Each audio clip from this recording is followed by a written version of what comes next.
Enzo Recto, kalaban ang katiwalian at kasinungalingan, kakampi sa katotohanan at kabutihan.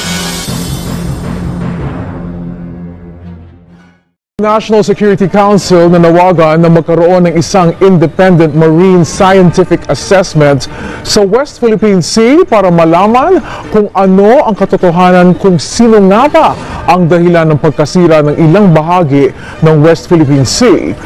Kapwa nga tinabla ng National Security Council at ng Philippine Navy ang panibagong aligasyon ng China na ang Pilipinas ang sumisira sa kalikasan dyan sa bahagi ng West Philippine Sea.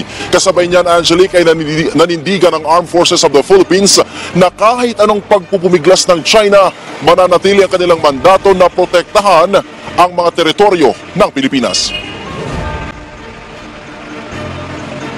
Mananatili ang presensya ng BRP Sierra Madre sa Ayungin Shoal. Ito ang iginiit ng Philippine Navy sa kabila ng aligasyon ng China na nagdudulot ng pagkasira sa marine environment ang pananatili ng barko sa lugar.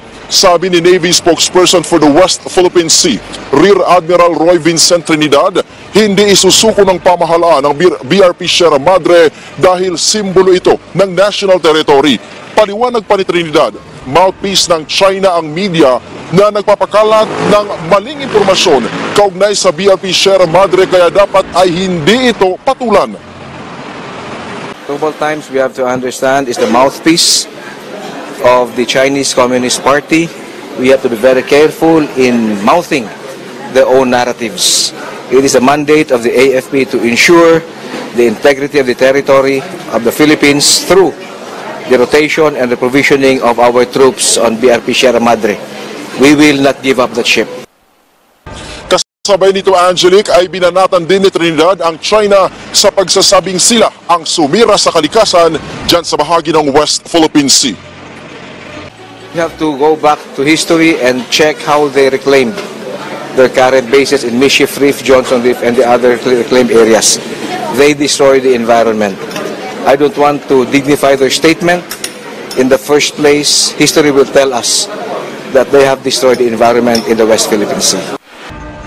Ang National Security Council o NSC ay itinanggi din ang paratang na ito ng China. Sa isang pahayag ngayong araw, sinabi ni National Security Council spokesperson Jonathan Malaya na walang katotohanan ang akusasyon ng mga umano'y Chinese experts at may tuturing umano itong misdirection.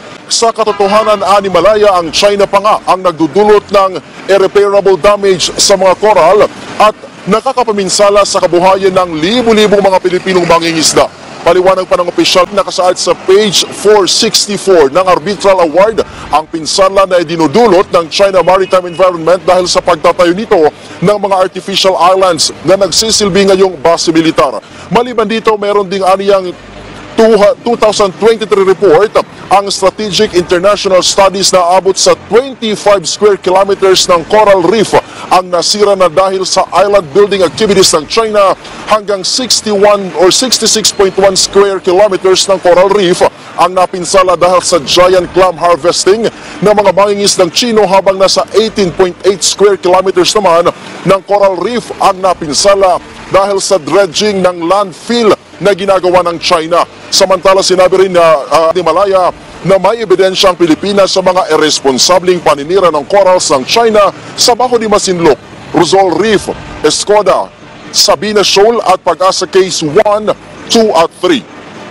Sa ngayon ay nanawagan nga ang National Security Council na magkaroon ng third-party assessment ng mga dalubhasa dyan sa bahagi ng West Philippine Sea, partikular na nga dyan sa bahagi ng Ayungin Shoal.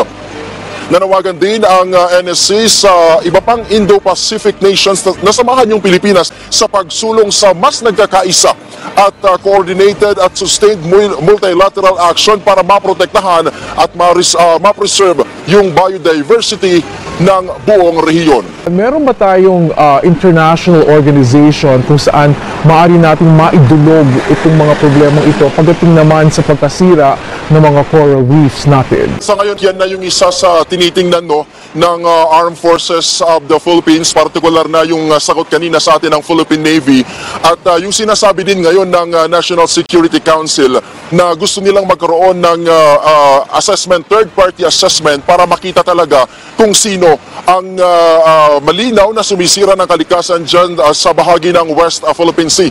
Bagamat sinasabi na ng AFP na malinaw naman, may mga reports na tayo na natatanggap na talagang yung ibang part dyan sa West Philippine Sea ay patay na yung mga corals. Maging yung nabanggit natin kanina na Sandy Case 1, 2, and 3, nakasama mismo tayo na nagtungo dyan sa Sandy Case 1, 2, at 3. At nung inilabas ng mga dalubhasa mula sa UP ang kanilang assessment ay nakita na sira na nga yung mga corals dyan sa bahaging yan. Sitwasyon ng National Task Force for the West Philippine Sea, kumuha ng third-party marine scientist expert na silang magsasagawa ng marine scientific assessment at mag-iimbestiga sa mga sanhi ng pagkasira ng mga coral reef sa West Philippine Sea.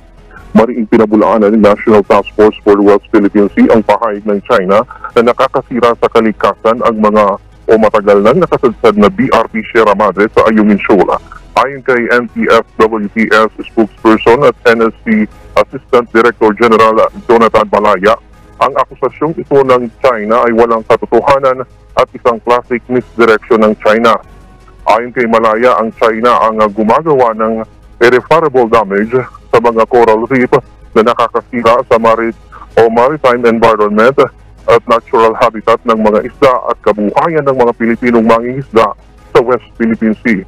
Katunayan aniya, ang nakita ng Permanent Court of Arbitration noong 2016 ang mga ginagawang reklamasyon ng China sa Panganiban Reef o Mischief Reef ay nagdulot ng permanenteng pinsala sa mga corals. Nag-umpisa ito ng malaking proyekto dito ng China sa Calderon Reef, Kagitingan Reef, Burgos Reef, Mabini Reef, McKinnon Reef, Suvi Reef o Zamora Reef na ngayon ay naging military bases na ng China ang mga artificial reef na ito. Natuklasan din ng arbitral na alam ng mga opisyal ng China ang ginagawa ng kanilang mga mangingisda na pag-ubos sa mga pawikan, corales at mga giant clams na nakakasira sa kalikasan. Bukod pa rito, ayon sa ulat ng Center for Strategic International Studies, isang non-profit organization, higit sa 6,200 hektarya ng coral reef ang nasira dahil sa pagtatayo ng artificial island ng China. Nakakalat din ang Pilipinas ng mga ebidensya ng malalang pinsala ng mga korales sa Bajo de Masinloc, Rosel Reef, Escoda Shoal, Sabina Shoal, Pag-asa K1, 2, 3 at iba pa. Hamon ngayon ng NTF-WTS sa publiko at international community na maging mapanuri sa mga baling impormasyon na ipinapakalat ng sinasabing eksperto ng China. May kulanong salita na ang ibig sabihin dito ay ang pagkakaisa. Bunyog Party List. Halika na, Bunyog Party List ka na. Halika na, Bunyog Party List ka na.